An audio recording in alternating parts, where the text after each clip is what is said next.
둘, 셋, 넷. 이게 뭐라고 우리는 언제나 이게 뭐라고 너무 즐거웠지. 이해하고 오해하고 울고 웃고 그렇게 이게 뭐라고 정말 이게 뭐라고 정말 이게 뭐라고 정말 이게 뭐라고 정말 이게 뭐라고 고고고고 이게 뭐라고.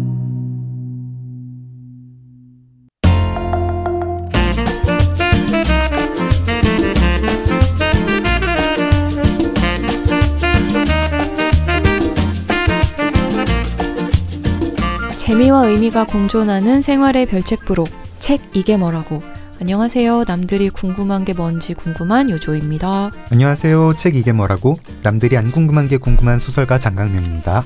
네, 요조의 시시때때로 2부 시작하겠습니다.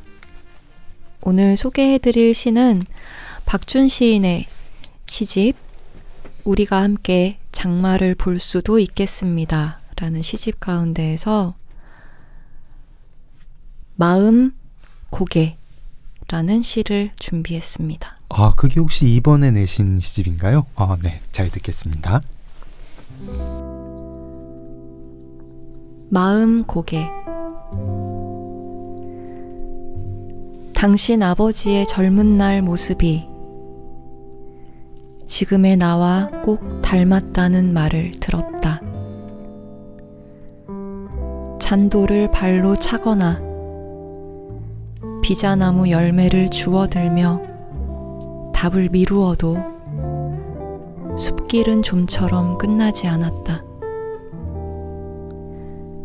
나는 한참 먼 이야기, 이를테면 수년에 한 번씩 미라가 되어가는 이의 시체를 관에서 꺼내 새 옷을 갈아입힌다는 어느 해안가 마을 사람들을 말하려다 그만두었다. 서늘한 바람이 무한해진 우리 곁으로 들었다 돌아 나갔다. 어깨에 두르고 있던 옷을 툭툭 털어 입으며 당신을 보았고 그제야 당신도 내 쪽으로 고개를 돌렸다.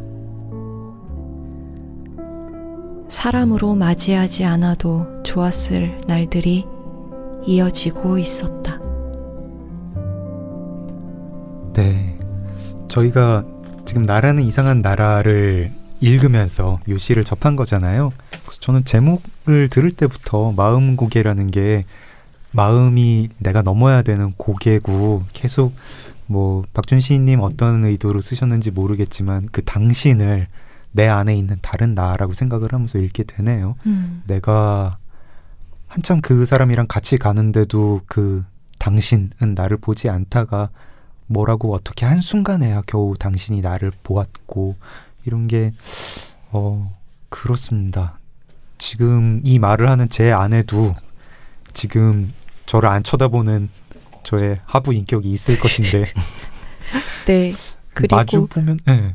그리고 저희가 오늘 이 나라는 이상한 나라를 다룰 건데 네. 이 책의 막바지에 이제 나를 알기 위해서 소환되는 이제 부모의 네. 이야기들이 또 있잖아요. 네. 근데 이 시에서도 보면은 지금 당신이 당신 아버지와 많이 닮았다라는 네. 어떤 의견에 굉장히 딴청을 부리는 이게 상황이 나와요. 그렇죠. 앞부분에. 네. 근데 사실 저도 참 너 딱 꼭 네 엄마 같다라는 이야기를 들을 때 별로 기쁘지 않았던 것 같아요. 네, 그런 것도 생각이 좀 많이 났고 이 시를 읽을 때요. 우리가 전에 뇌부자들 편을 할 때요. 네. 그때 그 젊은 정신건강의학과 선생님 5분들 오셨을 때도 그런 얘기를 했던 기억이 나요. 왜 그렇게 정신건강의학과에서는 부모님 얘기를 그렇게 많이 하느냐. 뭐든지 다 부모의 탓으로 어린 시절에 부모와의 관계에 원인이 있다고 그렇게 되는 거 좀 억지스럽지 않냐라고 했더니 그때 저 정확히 기억은 안 나는데 한 분이 자기도 그렇게 생각을 했는데 실제 상담을 하다 보면은 내담자와 이야기를 하다 보면 너무나 교과서에 있는 것 같은 그런 현상들이 나와서 자기도 놀랐다 그런 말씀을 하셨던 기억이 납니다. 그것도 이따 한번 게스트인 송영석 원장님께 한번 여쭤보겠습니다. 네, 어제에 이어서 나라는 이상한 나라의 저자이신 송영석 원장님 모셨습니다. 안녕하세요. 안녕하세요. 네. 이걸 그냥 바로 여쭤볼까요? 그냥? 그럴까요? 네. 아무래도 이제 저같이 생각하는 옛날에 저같이 생각하는 사람들이 있을 것 같아요.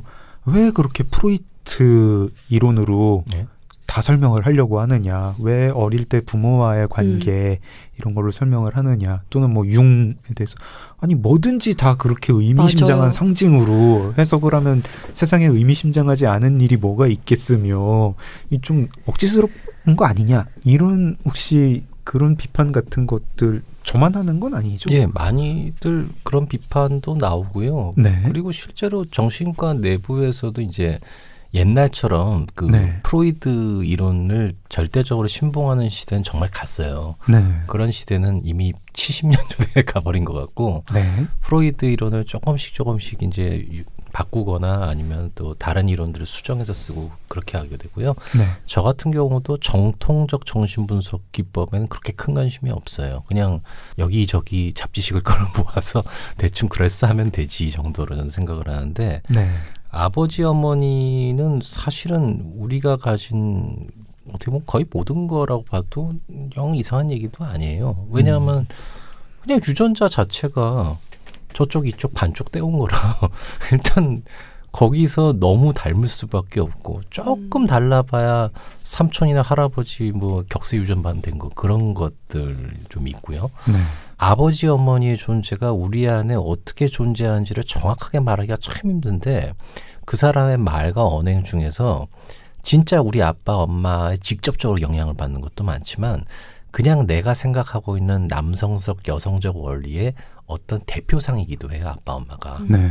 그래서 아버지 어머니가 아주 넓게 보면은 남자의 대표고 여자의 대표입니다. 네. 그래서 내가 세상의 여자나 남자에 대해 가지는 생각들이 대부분 리퍼런스가 엄마 아빠예요.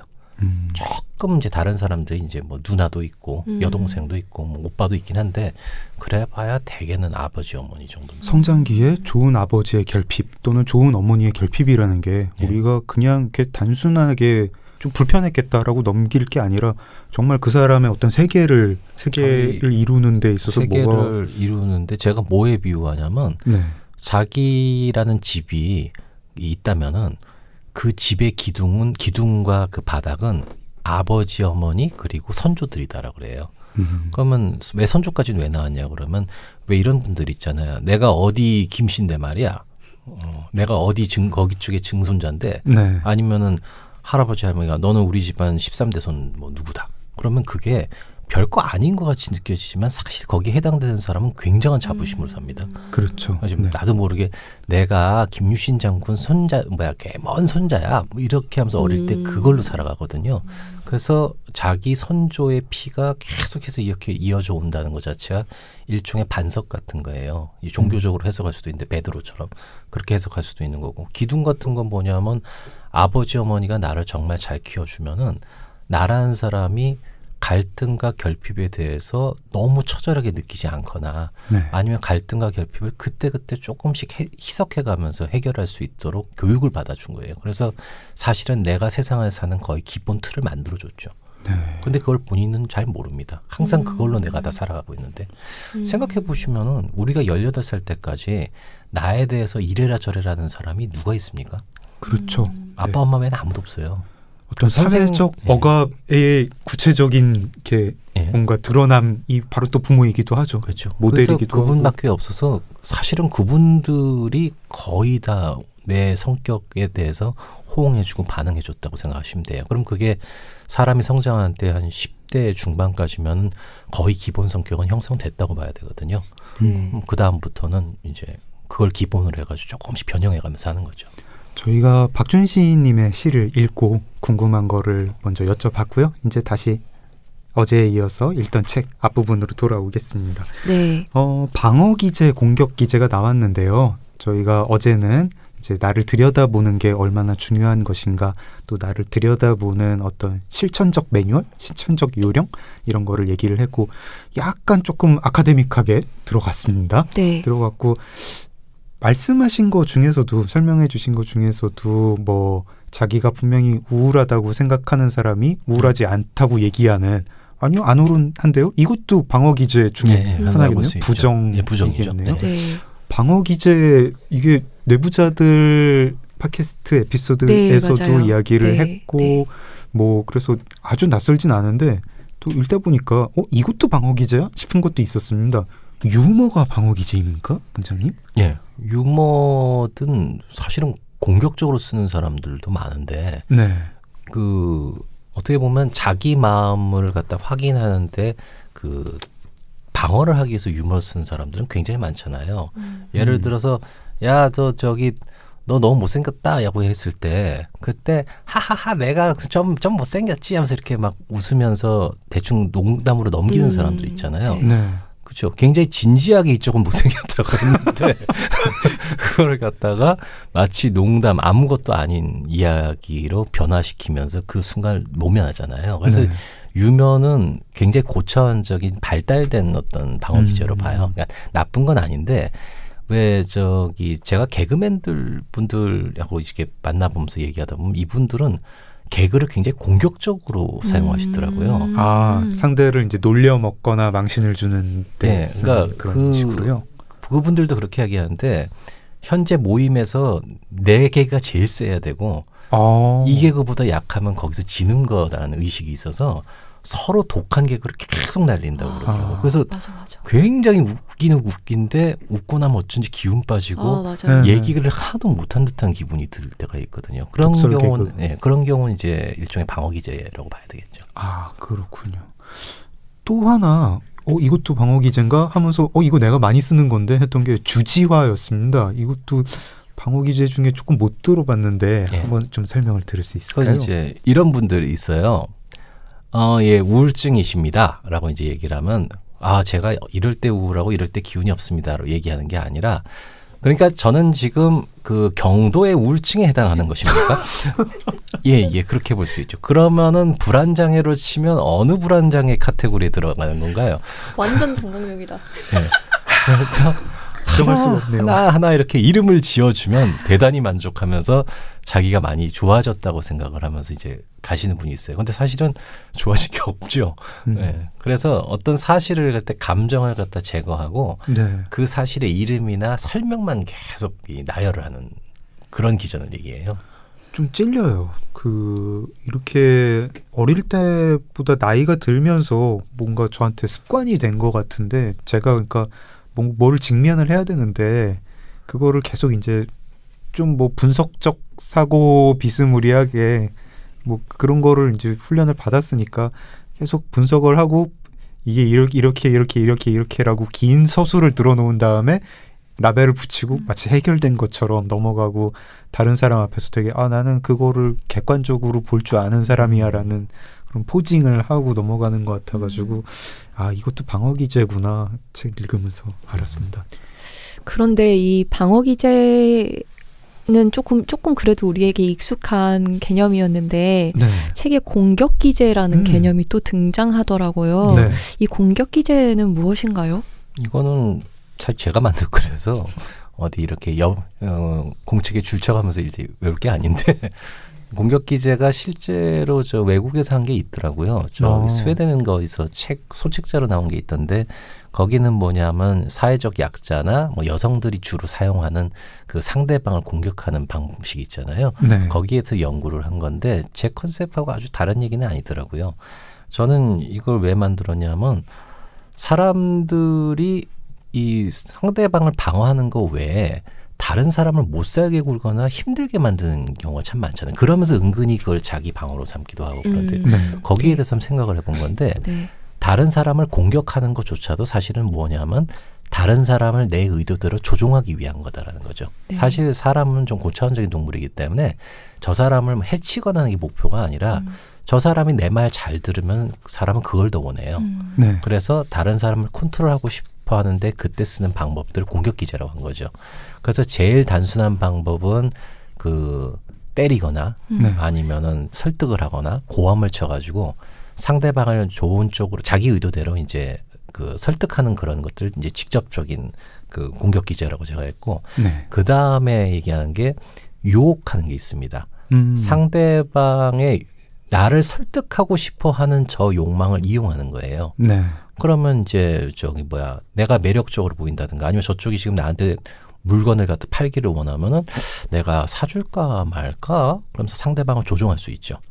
그래서 사실 뭐 혼란스럽게 만드는 거, 변덕 부리는 거, 그 다음에 다른 사람의 매력을 언뜻 보이는 거, 아니면 자기의 능력을 과장시켜서 상대방이 나한테 끌리도록 만드는 거, 이런 것들이 다 두 번째 공격, 거기에 대한 방어로서 나오는 거라고 생각했어요. 그럼 그 다음에 나오는 게 뭐냐면 이런 유혹 같은 걸 갖다가 효과적으로 제어하는 방법이 뭐냐면 이제 무시하는 거죠. 상대방이 나를 갖다가 유혹하려는 그 욕구 자체를 다시 또 공격을 하는 겁니다. 그래서 무시해버리고 뭐야 저게 뭐 이런 버린다든가 아니면 비웃는다든가 뒤에서 아니면 왕따 하는 것도 사실 그런 겁니다. 저는 왕따 현상을 어떻게 해석하냐 하면은 반에 어떤 교실이 있다고 그러면은 우리의 동일성을 해치는 것 같이 보이는 사람이 있잖아요. 우리는 잘 나가는 그룹인데 쟤는 잘 못 나가는 애 같을 때, 우리들끼리는 되게 얘기가 잘 통하는데 쟤는 배신자 같이 느껴질 때, 그럼 물론 이게 올바른 얘기는 아니죠. 올바른 얘기는 아닌데 나름 얘네들이 이 사람을 갖다 공격하기 위해서 만드는 게 무시, 왕따라고 저는 생각을 하는 거예요. 그리고 정말 강력한 공격이죠. 그게, 그렇죠. 그게 굉장한 공격이죠. 근데 이 네 번째 제가 최종으로 보는 게 뭐냐면 이런 공격이 안 먹히는 사람이 있어요. 진짜 관심 없는 사람. 뭐래? 참 왜 애들이 나를 갖다 이렇게 인사를 안 받지? 책이나 읽자? 그러면서 전혀 신경 안 쓰는 사람들 있잖아요. 전따. 그렇죠. 전따 시키는 애들. 이런 애들은 이런 공격들이 하도 먹히질 않아요. 그리고 저기 또 어떤 사람 같은 경우는 왜 설득할 때 제일 최강자가 누구냐면 진짜 무식한 사람이잖아요. 말이 통하지 않아서. 말이 통해야 뭘 해먹는데 말이 안 통하니까 결국 포기하게 되잖아요. 그래서 그런 사람들이 보여주는 그 방식 자체는 그 사람 의도하는 건 아니지만 자연스럽게 다른 사람에게 공격을 하는 듯한 효과를 주죠. 사람 말 전혀 못 알아듣고 계속 자기 의견만 내고 있으면 이쪽이 마음이 거의 다치지 않습니까? 그래서 이런 사람들을 상대할 때 중요한 거는 이 사람들은 자기 책임이 없는 것처럼 얘기를 하지만 실제로는 상대방은 공격을 받는 듯하게 느껴진다라고 얘기를 하는 거죠. 공격 기제 중에 범주화라는 개념도 재밌었습니다. 그것도 조금 설명드릴 수 있을까요? 범주화는 이제 이름을 붙이는 건데 이거 저 왜 판타지 소설 읽어보면은 저 사람의 진짜 이름을 알면은 내가 저 사람을 조종할 수 있다고 그러잖아요. 어스시의 마법사 시리즈잖아요. 뭐 그렇죠. 그런 게 많이 나오잖아요. 근데 사실 그게 진실인 게 어떤 사람의 진짜 이름이라는 건 뭐냐면 그 사람의 본성을 정말 정확하게 묘사하는 별명이나 어떤 이야기들이 있습니다. 그럼 그걸 갖다가 라벨을 붙여버리는 거예요. 그러면 그 사람은 내 뜻대로 조종할 수 있습니다. 우리가 많이 하는 게 정말 마음에 안 들면은 A 저 XX 뭐 이렇게 딱 해버리잖아요. 그러면은 그 얘기가 사람들한테 통용이 되면 그 사람은 그때부터는 그 역할에 충실한 사람으로 남을 수밖에 없게 되잖아요. 그래서 이름을 짓고 싶어하는 그 자체가 뭐냐면 그 이름을 지어서 그 사람을 그런 걸로 만들어버리려는 일단 마법적인 행위예요. 그런데 실제로 그게 먹혀요. 인간 사회에서는. 그래서 그 카테고라이제이션 범주화라는 거는 그 사람을 어떤 역할로 축소를 시켜서 자기를 그 사람하고 다른 사람으로 선을 긋거나 아니면 그 사람을 못 살게 굴거나 아니면 공격하기 위해서 사용하는 방법들이죠.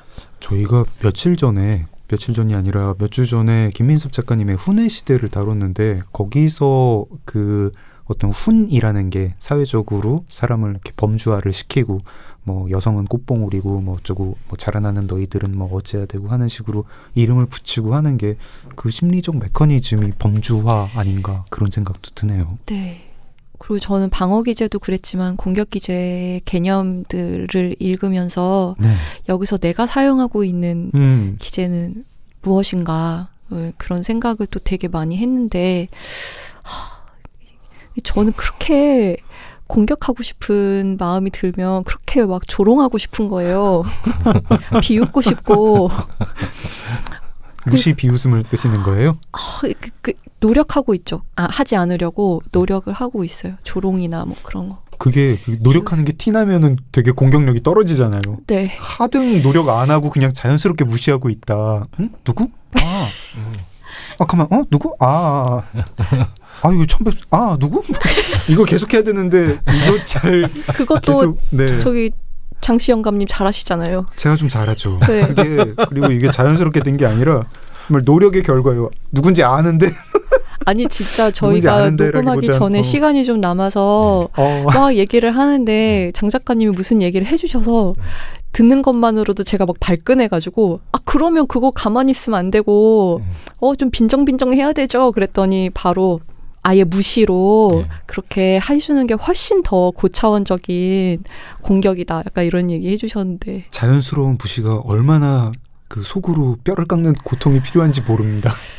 자연스러운 무시는 상대방이 알아줘야 되는데 자칫 잘못하면 상대방이 몰라줘서 공격이 안 되잖아요. 그렇죠. 그것도 위험이죠. 그렇죠. 내면을 잘 다스려야 네. 그 방법을 쓸 수가 있죠. 상대가 알면서 또 상대가 느끼기에 얘가 나를 자연스럽게 무시하려고 되게 노력하고 있네. 이것도 티나면 안 되거든요. 그렇죠.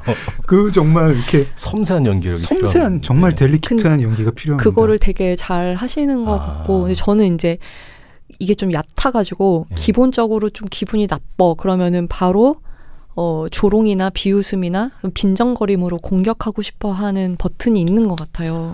아니 근데 우리가 지금 원장님한테 우리 상담을 받는 것도 아니고 수십만 명의 청취자가 이걸 듣고 있는데 왜 우리 어두운 걸 이렇게 까내가지고 막 그러네? 고백하고 상담받고 있죠? 그러네요. 빨리 이렇게 이 얘기를 범주화 시켜버리고 어쨌든 제가 듣다 보니 이쪽은 빈정빈정거리는 분이고 저쪽은 사람 무시한 영감님 같은 그림이 이제 나오네요. 뭔가 무시당한 것 같아요. 책 이게 뭐라고? 세상에서 가장 이상한 나라는 이상한 나라를 읽고 있습니다. 이게 뭐라고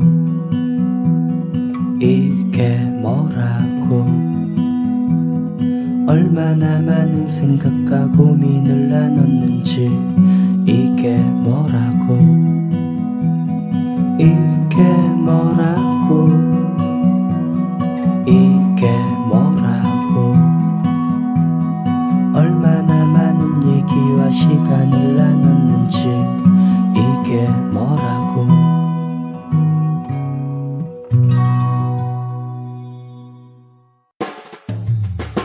안녕하세요.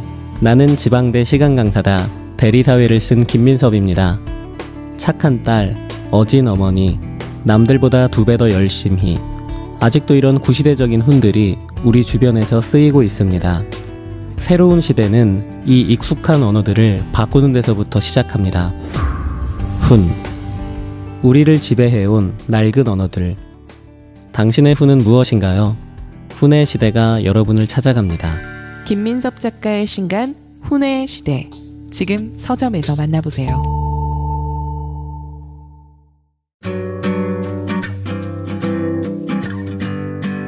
네, 방어 기제, 공격 기제 얘기를 해봤고요. 이제 한번 의식에 대해서 또 뭐 영혼 얘기도 잠깐 나눠볼 수 있겠고요. 그리고 이제 그 영혼 의식이라는 커다란 나라 안에 있는 하부 인격들 얘기를 한번 해보겠습니다.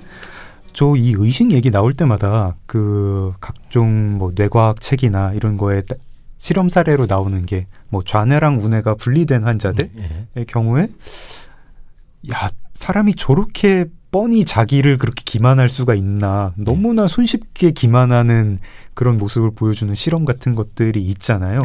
왼쪽에 뭐가 있는데 그걸 못 보면서 뭐 무의식적으로 왼쪽이 있다는 걸 알면서 오른쪽으로 행동을 하고, 근데 그 행동의 설명을 요구를 하면 전혀 엉뚱한 답을 해내는 게, 이 일화를 에피소드를 보면 등골이 오싹하거든요. 야, 사람이라는 게 진짜 순간순간 저렇게 거짓말을 하고 자기가 그걸 믿어버리는구나 싶은데, 한편으로는 아, 이거 진짜 이런가 싶어가지고 이 실험 자체가 좀 안 믿길 때도 있고 그래요.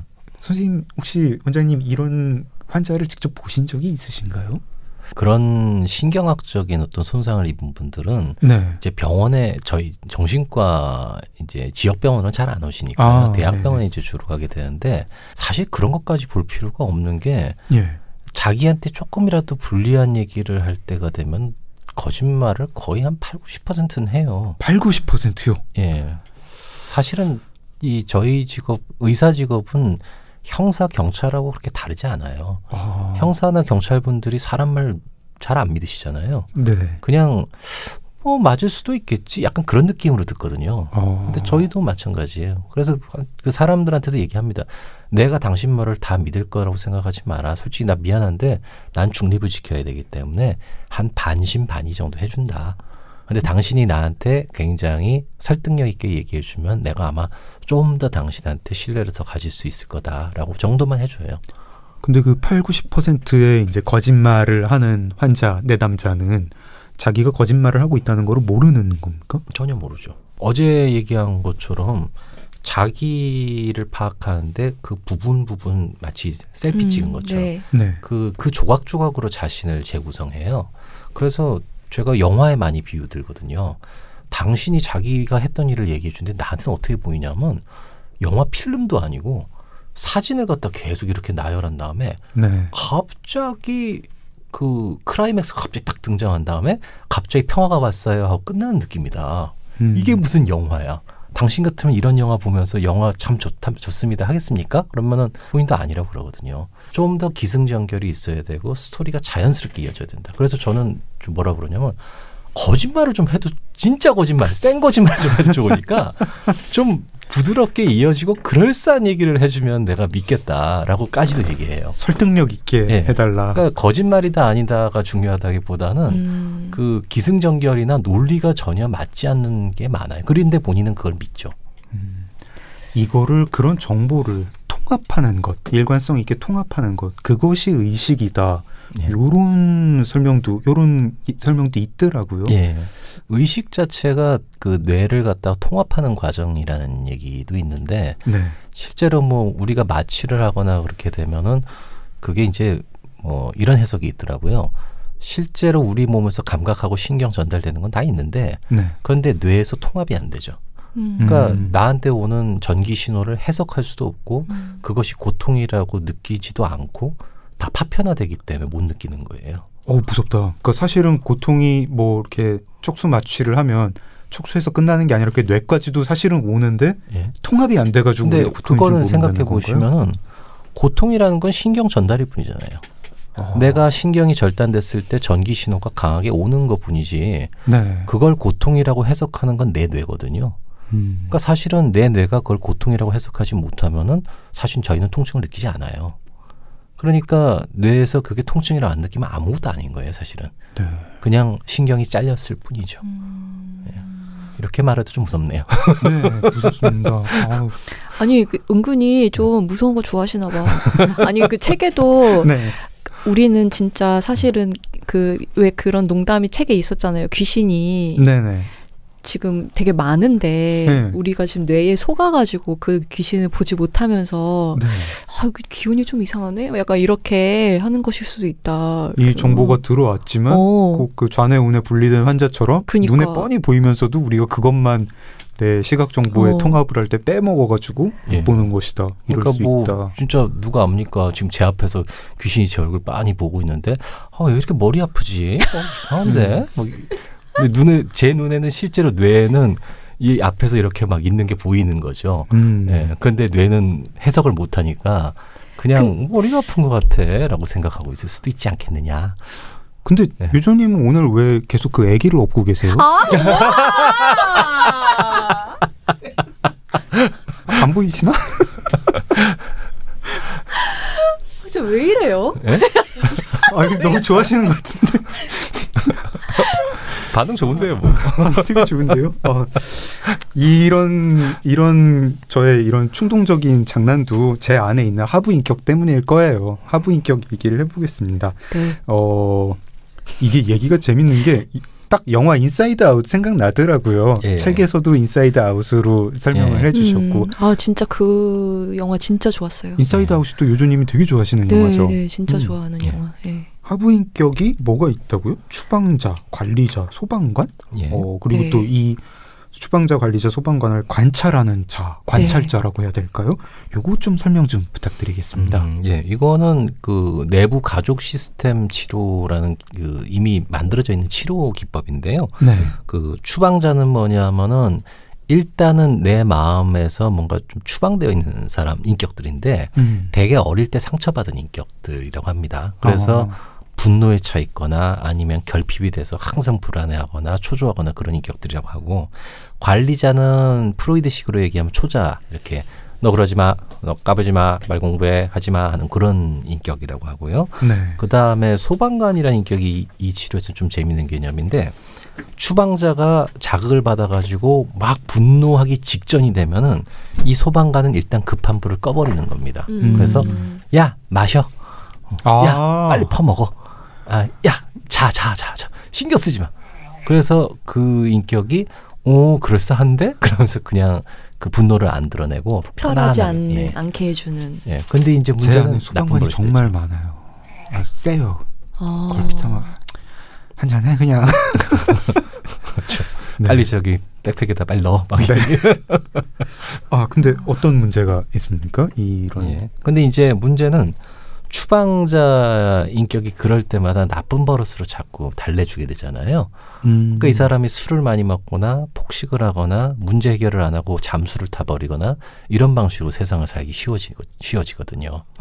그래서 말은 이렇게 세 가지 인격을 단순하게 분리해놨지만 실제로 본인 내면에는 다양한 어떤 정체성을 가진 인격들이 여럿 있다고 생각하시면 또 쉬워요. 네.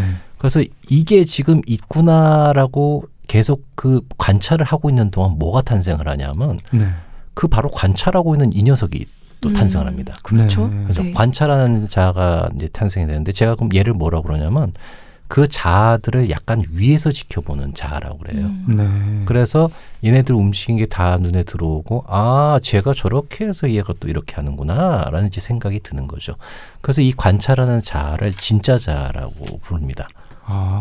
이제 제 생각은 이 관찰하는 자아를 또 계속 보다 보면요, 얘는 약간 항상 편협되게 보는데도 보이기 시작해요. 얘는 관찰하는 자아는 맞는데 은근히 소방관 편만 드는 것 같은데 그러면 또 그걸 관찰할 수 있는 또 새로운 자아가 그 위에서 또 형성이 돼요. 그러면서 자기 자아를 점점 객관적으로 바라볼 수 있는 자아가 다양하게 형성이 되기 시작하죠. 우리가 옛날에 뭐 어떤 이론식으로 그냥 이드, 자, 초자 이렇게 있으면은 사실은 이제 그 소방관이랑 추방자랑 결탁해가지고 뭐 불을 끈다고 생각하지만, 그래서 위기에서 구한다고 생각하지만 위기를 구하는 게 아니라 얘들이 실제로는 담합을 해서 끊임없이 그냥 술을 마시고 그냥 한잠 자 이런 식으로 문제를 제대로 해결하지 못하게 되는데 그럴 수도 있는데, 이거를 정말 그 위에서 보는 관찰하는 자아가 있으면 소방관의 잘못도 알아볼 수 있을 것이고 그 관찰하는 자아를, 관찰하는 능력을, 제가 저를 들여다보는 능력을 계속 키워가지고 관찰하는 자아를 또 관찰하고 또 관찰하고 하면 점점 저는 어떤 그 성찰 능력이, 성찰 지능이 커지고 좀 더 객관적이고 좀 성숙한 자기 세계를 보는 눈이 점점 위로 가니까 볼 수 있는 자기 내부 세계가 더 넓어진다고 생각하면 좋을 것 같아요. 사실 여기서 나라는 이상한 나라라는 이제 개념이 이제 나오게 되는 거죠. 그 나라의 뭐 정부가 점점 유능해지고 국경 구석구석을 잘 살피고 뭐 어디가 뭐 잘못 관리되는 데가 있으면 조치를 잘 취하는 그런 유능한 관리를 하는 그렇게 한다. 뭐 이렇게 이해를 될까요? 저는 이렇게 말씀해 주시는 거를 기반으로 나의 이런저런 인격들을 다시 한번 돌이켜 보니까 저는 참 소방관이 되게 부실한 것 같다는 생각이 또 드네요. 그렇습니까? 네. 그 뭐 이렇게 스트레스 많이 받을 때 그냥 한 잔 마시고 풀지 이런 거 잘 안. 그게 잘 안 되는 것 같아요. 그래요? 부럽다 저는. 그러니까 아니요, 저는 장 작가님이 오히려 이렇게 불이 나려고 할 때 급한 불을 이렇게 확 이렇게 꺼주는 그게 굉장히 발달되어 있는 나라에서 사시는 것인데, 저는 이제 그게 잘 발달이 안 되니까 물론 이제 어떤 이렇게 폭발하는 자아가 자주 폭발하지는 않지만 뭔가 폭발이 되었을 때 그게 제어가 안 돼서 좀 폭주하고 실수를 좀 하게 되는 경우도 생기고 근데 소방관이 좀 이렇게 잘 이제 시스템이 되어 있어서 그때그때 급한 불을 옆에서 꺼주면 그렇게까지 안 갈 수도 있는 일인데 아니 근데 저는 유주님이 폭발하시는 걸 한 번도 본 적이 없고 네. 잘 상상도 안 가고 소방관이 세면 무슨 일이 벌어지느냐면요. 네. 낮부터 술을 마셔요. 그냥 되게 안 써지네. 진짜 정말 더럽게 안 써지네 하다가 점심 먹다 그냥 오늘은 텄다 뭐 이런 그런 별로 좋은 거 아니. 사실은 소방관이 여기서 아주 좋은 개념이 사실 아니거든요. 그런가요? 네. 일단 불부터 끄고 보자 하기 때문에 애들은 나중에 일이 어떻게 되든 말든 일단 그냥 편안하기만 해라라는 그런 체계거든요. 그러니까 이게 발달이 돼 있다기보다는 얘를 잘 세심하게 조종할 수 있는 위에 상위 존재가 또 있어야 됩니다. 그럼 이제 발달된 소방관이 이제 만들어지겠죠. 유조님 나라로 수출을 하고 싶거든요. 그러게요. 저도 들여오고 싶네요. 싶네요.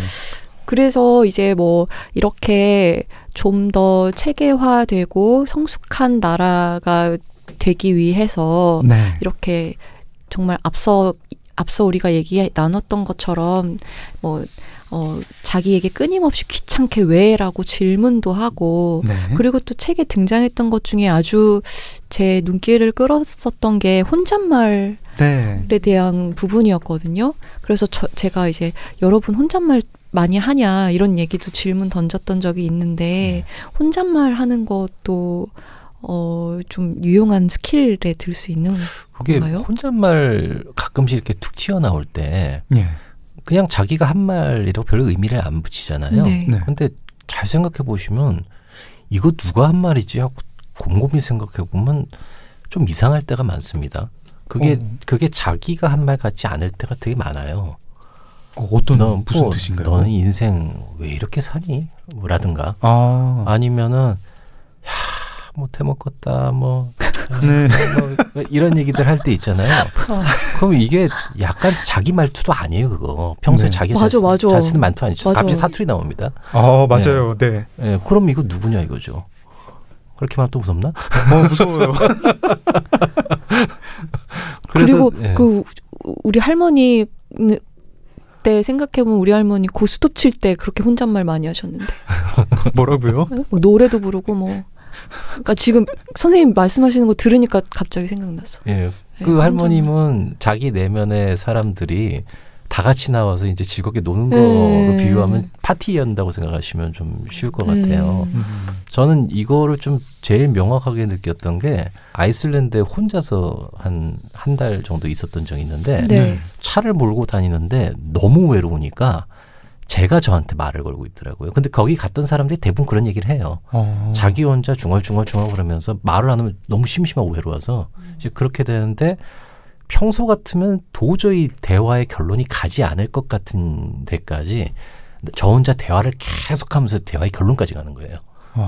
그래서 네가 그랬구나. 어휴 잘했네. 혼자서 그러고 있고. 아니 그게 또 그렇게 되는 것까지 걸리는 시간이 고작 한 달 만에 그렇게. 거기 가면은 너무 심심하기 때문에 그렇게 자연스럽게 됩니다.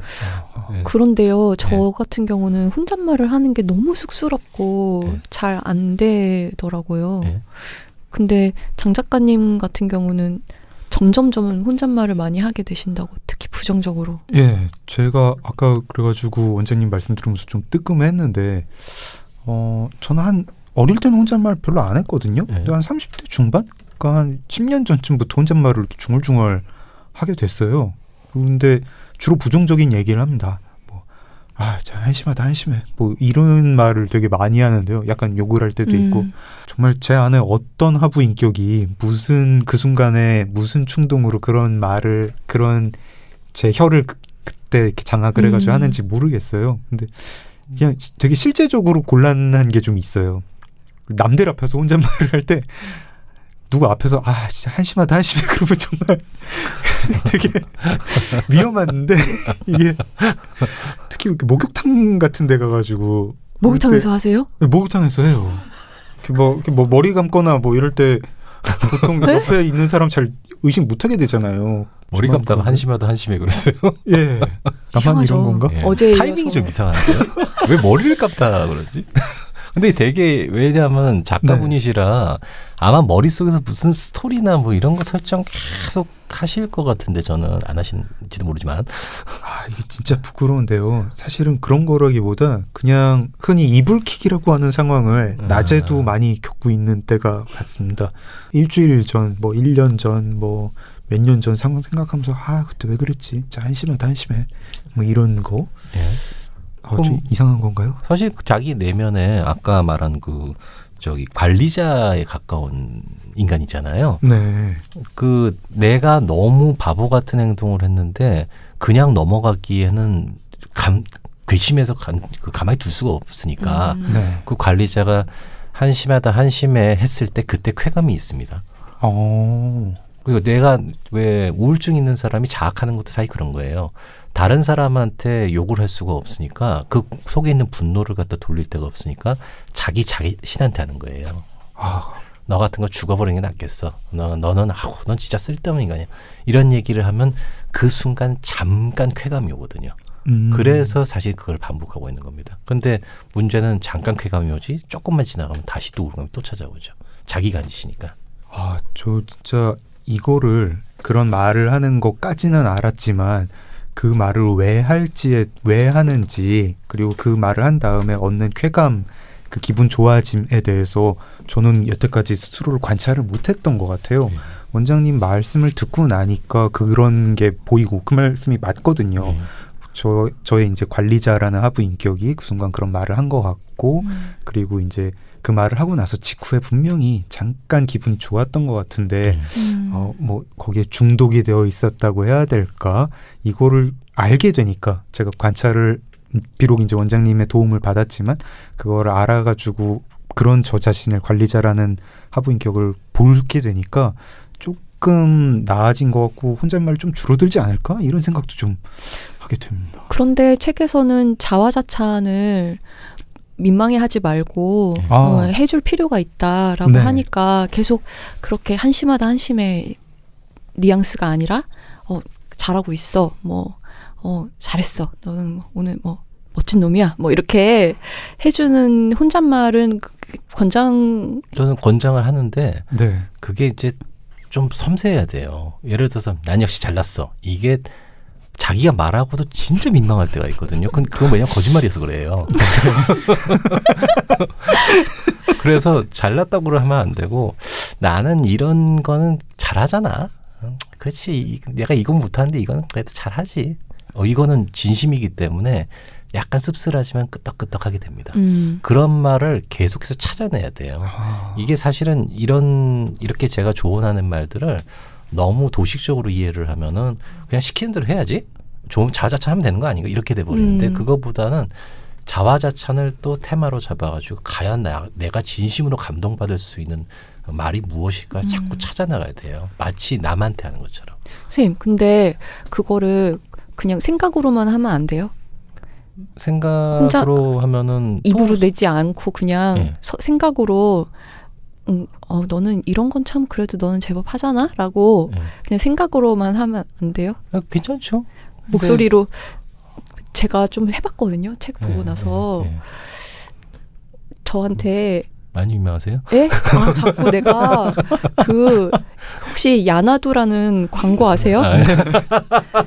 야나두의 조정석 씨가 나오시는 자꾸 제가 그 흉내를 내는 것 같고 너도 할 수 있어 이거요? 뭐 하루에 10분씩 꾸준히 야 너도 영어 할 수 있어? 막 약간 이런 느낌 있잖아요. 자꾸 그렇게 되는 거예요. 그래서 되게 몰입이 안 되고 되게 연기 연습하는 것 같은 느낌이 막 들더라고. 저는 아까부터 무슨 생각을 했냐면은 이제 혼잣말을 바꿔야겠다. 나를 칭찬하는 말로 바꿔야겠다. 그래가지고 목욕탕에서 나와도 안 민망한 칭찬 혼잣말 뭐 없을까. 사실 목욕탕에서 목욕하다가 또 머리 감다가 잘했어 이러면 이것도 옆 사람이 보기 되게 이상하잖아요. 특히 뭐 옆 사람이 뭐 때밀고 있는데 뭐 제가 잘했어 이러면은 좀 이렇게 상황도 좀 이상하고. 그건 제가 많이 하는 건데. 네. 나 역시 나 왜 이러지? 나 인간성이 왜 이러지? 이런 얘기 한 다음에 이 멍청아 이런 다음에 네. 그래도 이런 내 안에 이런 걸 아는 거 보면 내가 그래도 바보는 아니야, 그렇지? 내가 내 내면을 아니까 그래도 잘난 거지라는 식으로 최악은 아니다. 예. 왜냐면 이런 거를 자기 내면의 존재들을 아는 것만 해도 나쁜 건 아니잖아요. 그 혼잣말로 그렇게 길게 하시나요? 아니요, 그거는 이제 머릿속으로 네. 급할 땐 그렇게 하고 그다음에 사실은 저기 차 안에 앉아 있을 때 혼자서 중얼중얼 거리기도 좀 하고 그렇죠. 뭐. 좀 아이슬란드에서 가져오신 버릇이신 거죠? 아니 저희 주엽동에서도 해요. 네. 그러면 이제 마지막 네. 3부 마음의 영토를 한 뼘 더 넓히려면 으로 들어가서 네. 우리가 오늘 방송 초반에 잠깐 이야기했던 부모, 네. 우리의 인격을 구성하는 데 있어서 이제 부모의 역할 같은 그런 얘기도 그러면 좀 나눠볼게요. 근데 아까 얘기가 나와가지고 제가 궁금했던 점이 약간 네. 초반에 얘기가 나와가지고 저는 나라는 사람의 인격 형성에 있어서 부모가 그렇게 지대한가라는 생각을 좀 하고 있었고, 저도 이렇게 병원에 가서 상담을 받거나 할 때 선생님께서 이제 부모와의 관계라던가 그런 거를 질문하면 굉장히 좀 이런 걸 얘기해 약간 되게 대답하기 싫고 그랬거든요. 네. 아까 되게 중요하다고 말씀을 해주셨어서. 근데 저희과 쪽 문제, 정신적 문제라는 게 꼭 부모님하고 연결 안 시켜도 되는 것도 많이 있어요. 네. 그냥 누가 봐도 이거는 타고난 성격이라서 그냥 저러는 거다 하는 그런 문제들도 있어서 꼭 관련이 있어서라기보다는 원체 여기저기에 자기도 모르는 중에 많이 끼어들어 있으니까 네. 미리 한번 알아둬야 된다 정도 선이 많죠. 이제 마지막 장이 6장 제목이 위대한 나의 발견이고요. 네. 자아 정체성을 키우는 법에 대해서 이야기를 하고 있습니다. 어떻게 보면 이제 책 내용 전체를 저희가 오늘 얘기한 거 전체를 아우르는 내용인데 정체성이 발달되기 위해서 이루어져야 되는 과정들, 긍정적인 자극으로 시작해서 끝에 이게 정체성으로 결말이 나는, 정체성이 발생하게 하는 그런 과정들, 메커니즘을 얘기를 해주시고 계세요. 그거 조금 이제 청취자분들께 한번 설명 좀 부탁드리겠습니다. 예, 이게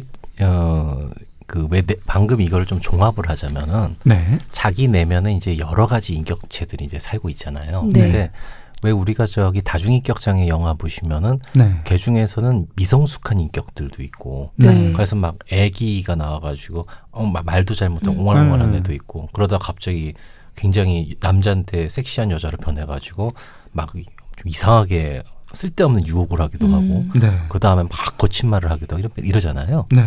근데 거기서도 보면은 주인이 되는 주인격들은 대개는 어떠냐면 지적이거나 다른 사람을 설득할 수 있는 인격이 그 중심을 잡고 있습니다. 그래서 생각하는 게 뭐냐면 내 안에 있는 그 여러 가지 자아들을 갖다 조금씩 느끼게 되면은 걔네들이 욕망하는 게 뭔지를 갖다가 알고 자꾸 키워줘야 된다는 거예요.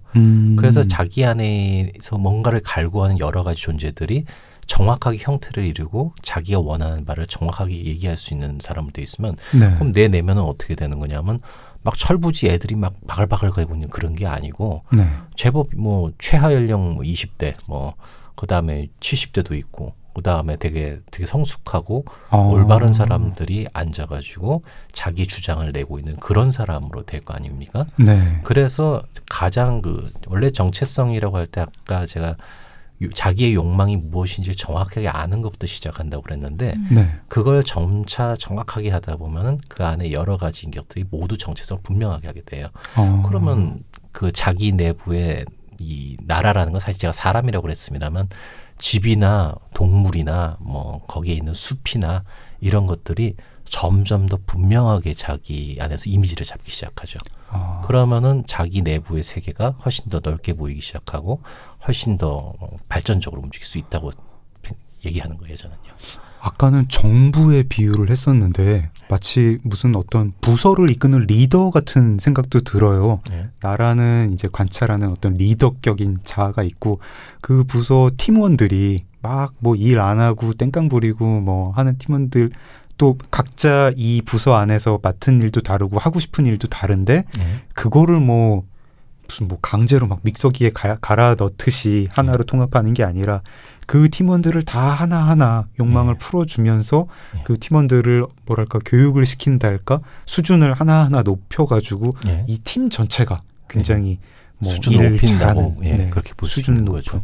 밖에서 보기에도 아주 훌륭한 팀이다 이렇게 하는 그런 얘기겠군요. 제가 책을 읽으면서 되게 이거 왜 이렇게 게임 공략집 같죠? 막 이런 얘기를 제가 시트에 썼잖아요. 네네. 근데 진짜 이제 왠지 알 것 같아요. 이거 완전 시뮬레이션 게임이네요. 육성 시뮬레이션 게임이군요.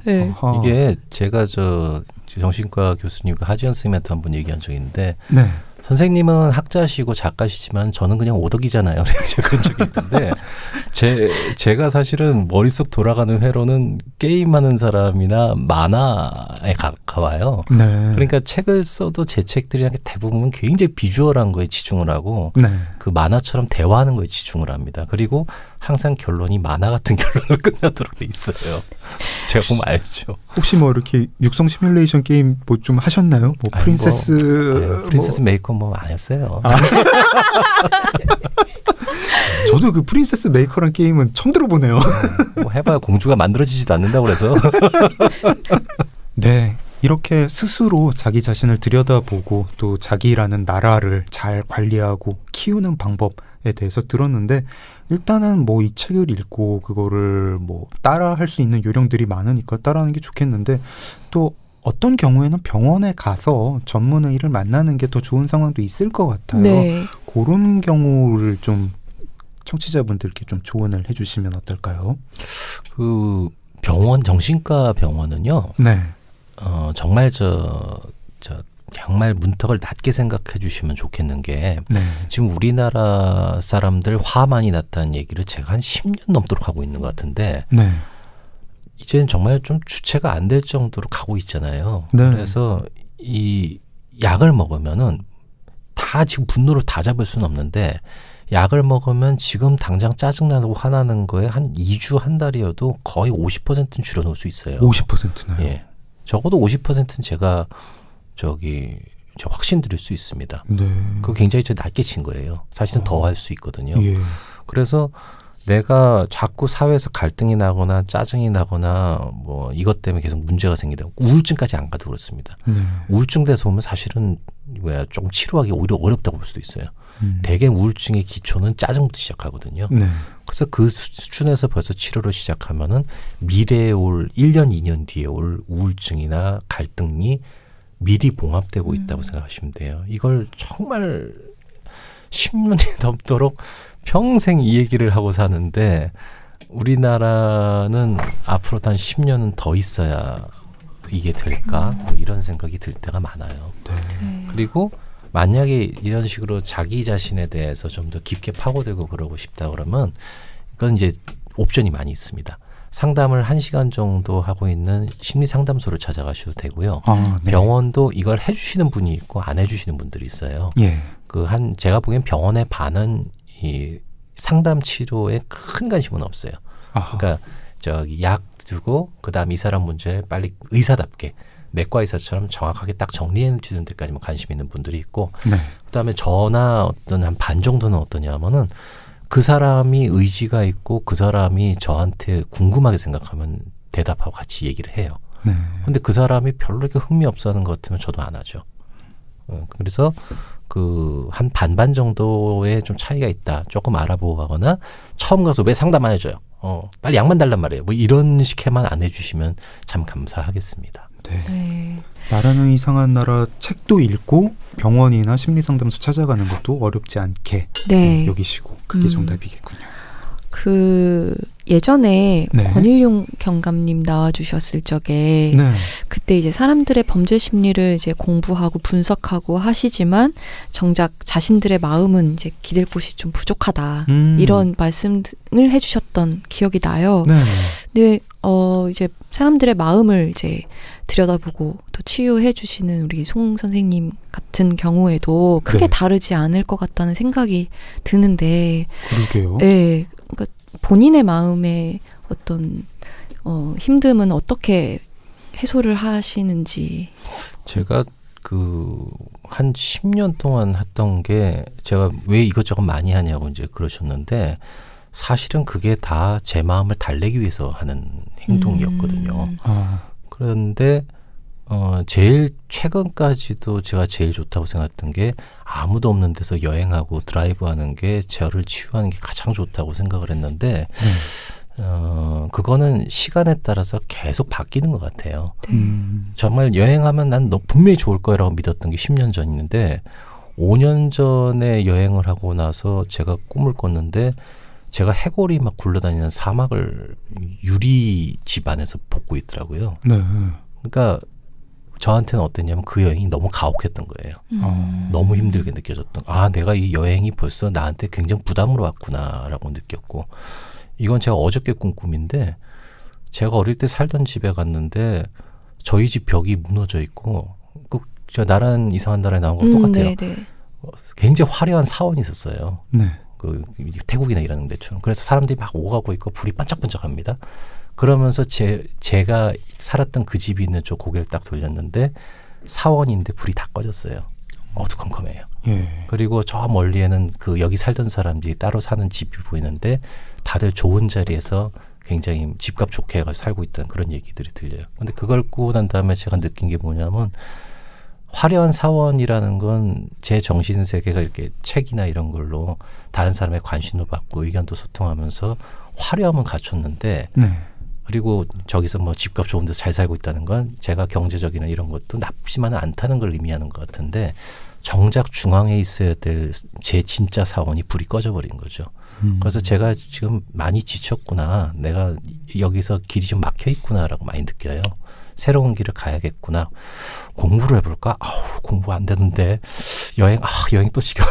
좀 이러고 있어서 아직은 지금 길이 잘 안 보입니다. 저희가 마무리하면서 딱 그 질문을 여쭤보려고 했거든요. 사실 이제 지금 앞으로 계획을 여쭤보려고 했는데 지금은 그러면은 딱히 뭐 구체적인 계획은 없는 상태인가요?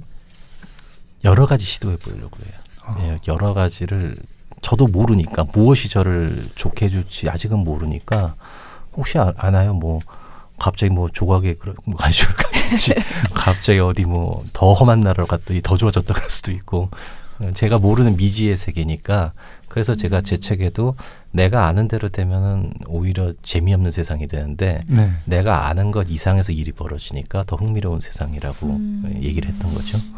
근데 또 이제 하신다고 하신 거 중에 몇 가지는 하나는 유조님 업계를 침범하고 곡 만드시고 연주하시고 또 하나는 제 업계를 침범하잖아요. 뭐 이렇게 지옥에 관한 픽션을 구상 중이라고 하셨는데 저희 상생하는 골목상권 침범은 좀 범죄입니다. 저희가 심리 상담을 하진 않을 거거든요. 네. 서로 네. 좀 조심하는 네. 그런 상도 상도를 속에서 네. 아니 솔직히 말해서 이런 프로 하시면서 얼렁뚱땅 심리 상담도 좀 하시고 그러잖아요. 보면은 자, 긴 시간 함께 했는데요. 어떠셨는지요? 금마무리. 예. 오늘 참 재밌었고요. 네. 제 책에 대해서 당연히 책 보려고 그럴 수 있겠지만은 이렇게 2시간 동안 열심히 자세하게 얘기해 주시는 것도 사실 저는 처음이고 책을 갖다가 이렇게 성의 있게 읽어주시고 거기에 대한 자기 감상을 이렇게 날카롭게 해주시는 것도 처음인 것 같아요. 굉장히 감사하게 방송했습니다. 저희도 즐거웠습니다. 네. 요즘 저희 책 심리 상담 뭐 이런 거 해볼까요? 괜찮은데? 괜찮죠. 방송 얼른 마무리하고 우리 그 얘기를 좀 회의를 아이템 회의 한번 해봅시다. 책 118페이지 딱 피면은 뭐 위로 받으세요 뭐 이런 거 그거 해주고 이런 거. 좋네요. 네. 그 얘기는 이제 방송 끝나고 좀 더 자세하게 나눠보기로 하고 일단 오늘은 여기서 그러면은 정리를 해보도록 하겠습니다. 오늘 나와주셔서 좋은 얘기 많이 들려주셔서 너무 감사합니다. 고맙습니다. 감사합니다. 네, 이제 마칠 순서입니다. 내가 누구인지 들여다보면서 머리와 마음에 차곡차곡 블록을 쌓는 그런 기분이 들었습니다. 이렇게 좀 더 나은 나로 2019년을 씩씩하고 재미있게 시작할 수 있었으면 좋겠습니다. 끝으로 나라는 이상한 나라의 내용 읽어드리면서 인사드리겠습니다. 자기 안에 틀어박혀 자기를 알아가려는 시도를 포기하면 편하다. 불능, 포기, 무능, 의존, 더 나아가 죽음에 이르기까지 자아를 포기하는 데서 오는 편안함은 항상 악마의 목소리처럼 달콤하다. 해서 뭐해? 어차피 결과는 같잖아. 이런 허무의 유혹에 너무 귀 기울이지 마라. 자신이 파괴되고 새로이 형성되는 기쁨에 눈뜨는 순간 그런 유혹이 부질없게 느껴질 테니까. 우리 기억은 점점 무뎌져서 내가 생각하고 판단한 것도 곁에 사람들과의 추억도 사라져가고 남아있는 것은 나도 알 수 없는 버릇, 막연한 규칙들이다. 세상은 어렵고 그것을 감당할 능력은 없기에 우리는 어떻게든 단순하게 살고 싶다. 그럴 때 나란 사람이 내가 아는 그 이상이라는 사실을 알게 되는 것은 참으로 기쁜 일이다. 나는 내가 나의 의도를 벗어나 움직이는 것이 다행스럽다. 네, 책 이게 뭐라고는 경계를 허무는 콘텐츠 리더 북21 출판사와 함께합니다. 고맙습니다. 우리는 언제나 이게 뭐라고 너무 즐거웠지. 이해하고 오해하고 울고 웃고 그렇게 이게 뭐라고 정말 이게 뭐라고 정말 이게 뭐라고 정말 이게 뭐라고 정말 이게 뭐라고 고고고고 이게 뭐라고